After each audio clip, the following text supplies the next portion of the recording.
भारतीय टुडे 21 से मैं आरपी पंडित आपके साथ हूँ। देखिए, मैं सुबह सुबह आज एक ऐसी जगह पर हूँ जहाँ पर पॉलिटिक्स की लंबे समय से चर्चा होती है। यहाँ पर हर वर्ग, धर्म, जाति, व्यक्ति विशेष के लोग बैठते हैं। तो आज भी क्योंकि विधानसभा चुनाव है तो हम चर्चा करेंगे। तो बोड़ा साहब, आप बहुत ही एक वेल एजुकेटेड आदमी हो और राजनीति की चर्चा आप जो करते हो लंबे समय से हम देखते हैं, उसके रिजल्ट भी वही होते हैं लगभग।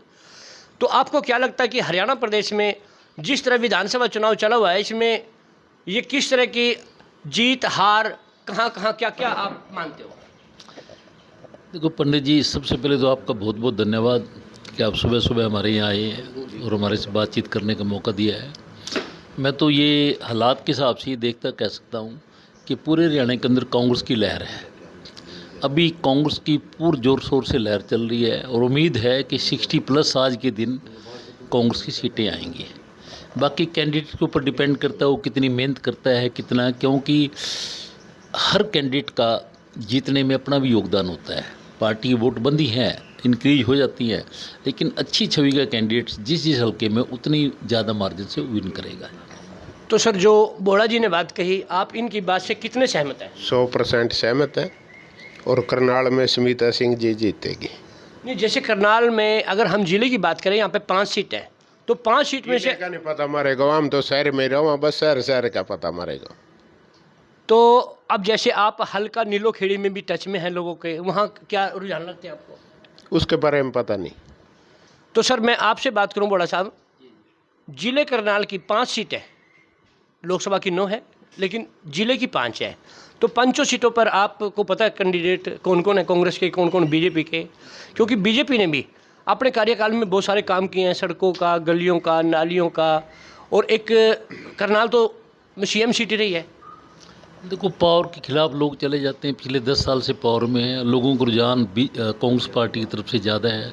अभी तक अच्छा माहौल चल रहा है। डिपेंड करता है कि इसको मेंटेन कैंडिडेट रख पाते हैं नहीं रख पाते हैं। अगर कैंडिडेट, मैंने पहले भी आपको कहा है, अगर कैंडिडेट इसको मेंटेन रख पाता है, उसकी छवि बढ़िया है, तो उसका मार्जिन बढ़ जाएगा। तो ऐसा कुछ नहीं। आज की मैं तो ये कह सकता हूँ 5 की 5 सीट है जो है वो कांग्रेस के पक्ष में है। जैसे करनाल से है, बहन सविता सिंह है, ये पहले 10 साल तक MLA रही है, अच्छी छवि है, इनका ग्राफ भी बहुत बढ़िया है। जैसे जैसे मेंटेन करेंगे उतनी इनकी मार्जिन बढ़ता चला जाएगा। आज के दिनों विनिंग फैक्टर है।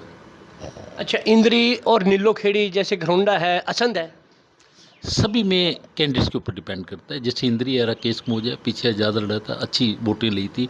अब की बार भी उसका समाज साथ दे, प्लस कांग्रेस की वोट बड़े अच्छे मार्जिन से जीतेगा। असंध के अंदर है, असंध शमशेर सिंह गोगी है, निर्विरोध आदमी है, किसी कोई डिस्प्यूट नहीं है। जैसे जैसे उसकी बढ़त होगी तो मार्जिन बढ़ता चला जाएगा।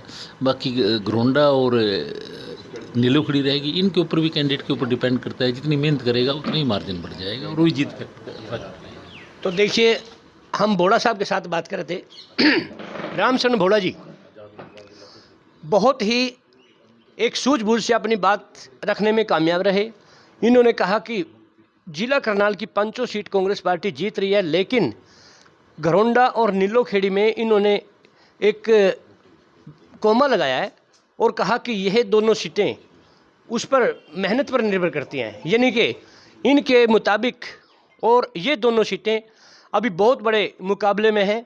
और बिल्कुल, क्योंकि अगर कांग्रेस पार्टी की जैसे आप बात कर रहे हैं भाई 5 सीट कांग्रेस को जाती दिख रही हैं, तो भाजपा को कितनी सीट मिलने की उम्मीद है जी हरियाणा में?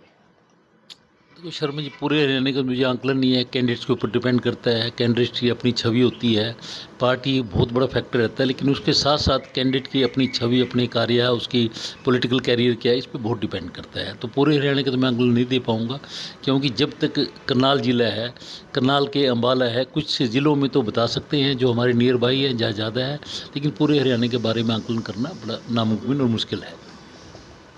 तो भोला जी ने अपनी बात कही। इसी तरह हम दोबारा फिर मिलेंगे। जय हिंद, जय भारत।